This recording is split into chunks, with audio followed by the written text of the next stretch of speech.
what's up guys? I'm Serena Cherry from Svalbard and you're watching GRIMM TV. Hi, I'm Liam from Svalbard and you're watching GRIMM TV.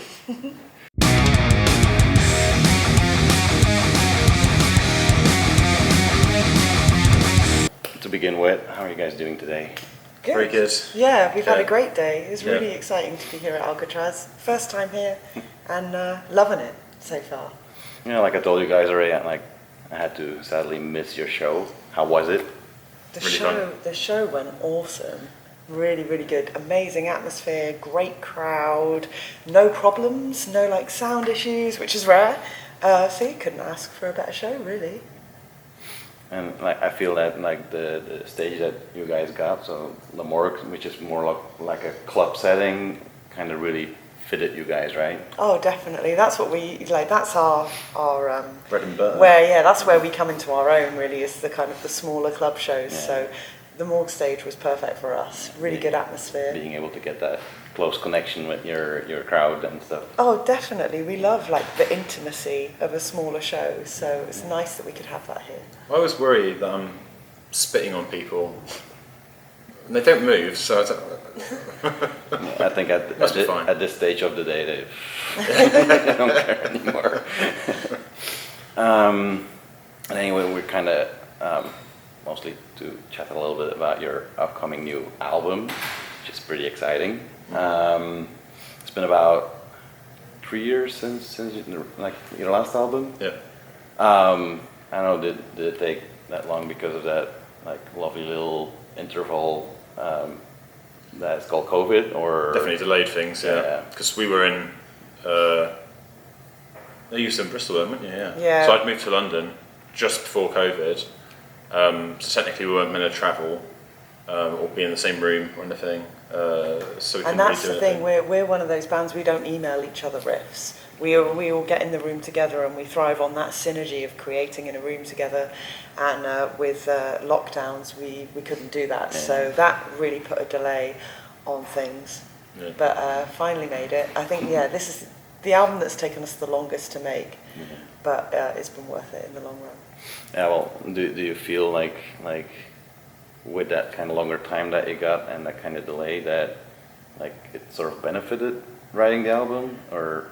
Definitely, I think we really benefited from having a longer time to spend on the album. I think we could really go over every single idea, every single sort of song. There's so many songs that didn't make the album because we weren't rushing. We weren't just sort of letting any idea make it onto the album. We were very sort of meticulous with our approach this time, and I'm pleased with that. I think that's like an answer I get from a whole lot of bands that like, the pandemic sucked, but actually it's kind of good for our music. Yeah, the more time you have to spend on the music, the happier you are with it. It's really that simple. Yeah, and like you said, like just if a song doesn't really vibe, let's chuck it in the bin. Exactly. Yeah. No rushing. No, just putting a song on for the sake of filling a track. Yeah. You know. I think we know when something isn't working. Yeah.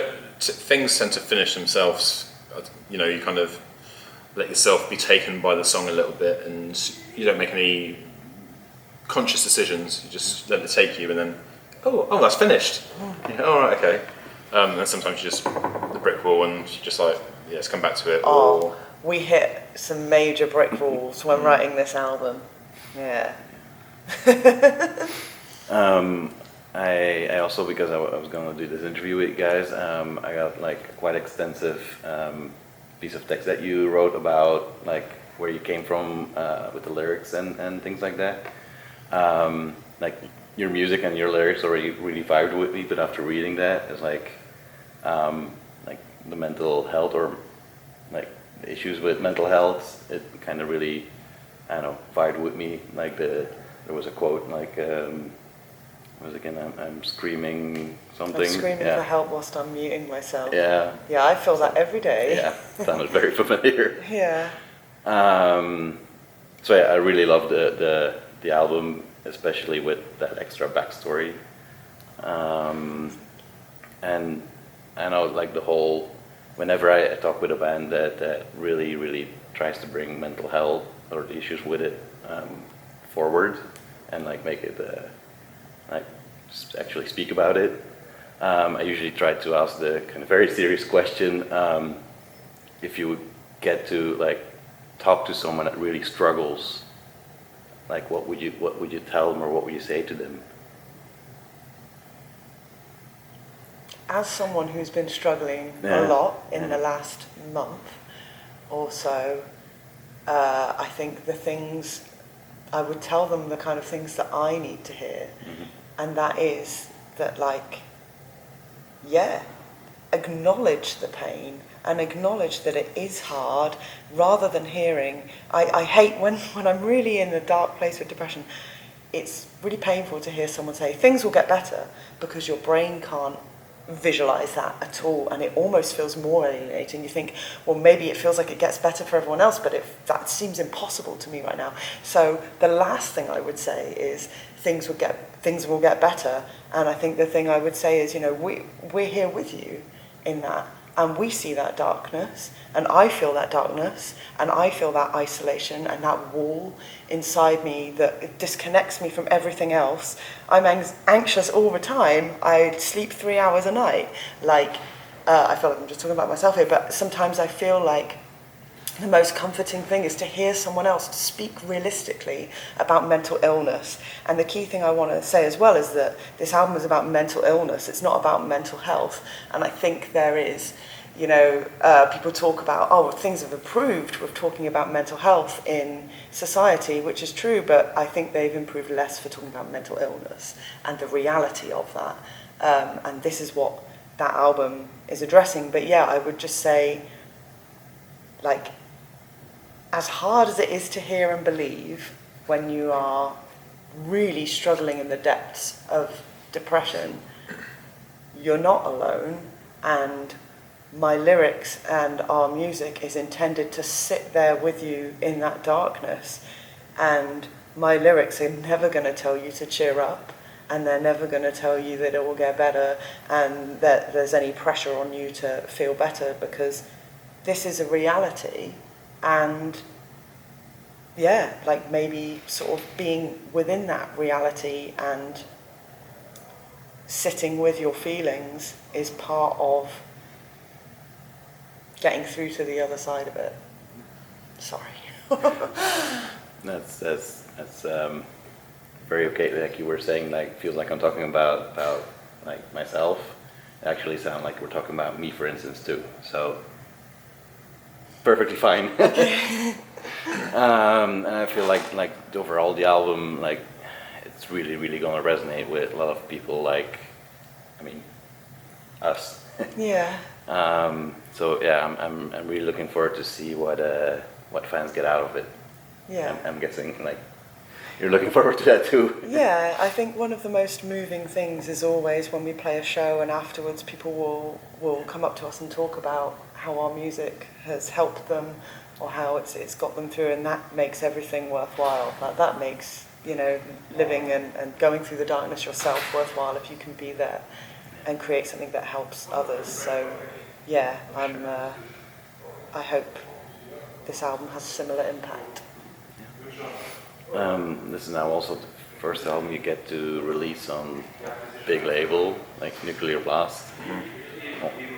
How does that feel, and how it's kind of going working with them? Oh, it's been absolutely amazing working with them. It's like a dream come true. All my favourite bands are on Nuclear Blast, so I still can't believe that we get to be part of that record label, and they're super supportive. We've got, so much exciting things, so great to work with. It's all been incredible, like, visualising and making this a reality, really. It feels like a big step up, I must admit. Doesn't quite feel real yet. No, it doesn't. Until we get the physical copies, I Yeah, guess. I think when you hold it in your hands and you see that Nuclear Blast logo, which is on the spine of all my favourite albums. Different logo down there. Yeah, it's a new logo now. Different logo, yeah, not the old one. You can stick over the old one if you want. Yeah, I'll ask them to make me a Serena edition that has the old logo. Limited edition. Yeah, but this is a dream come true, really. So Yeah, because I remember your other album was on like a smaller label and stuff, so it indeed probably feels like a really big step Yeah. up. I mean, Yeah, it's like when you go to secondary school, you know, we've graduated. What? It is, it's big because, you know, you go to primary school. Were you excited to go to secondary school? No. Okay, Yeah. but it's just, I just meant it's like, because it's like a big change. Yeah, that's true, yeah. Yeah, well, I hope it really like benefits you, pushes you out there, and like makes a lot more people find your music and like resonate and connect with it. Oh, thank you. Yeah. I truly hope that. Yeah. Well, I heard you wanted to see Immolation, so let's just wrap it up. I mean, I feel like we had a nice conversation about your album. Would there be anything at all that you guys would like to say still to whoever ends up watching this before we wrap this up? The album's out 6th of October on Nuclear Blast Records. It's called The Weight of the Mask. We'll be touring Germany, Belgium. No, not Belgium. Here we are, still Belgium. It's Netherlands. Whoops. It's close. Cut. Benelux. We'll be playing the Benelux and Germany, UK shows in support of the album, and stay tuned for more tour announcements. And thanks for checking us out. We really appreciate it. Yeah, thank you. Yeah. Well, Oh, thanks for the talk.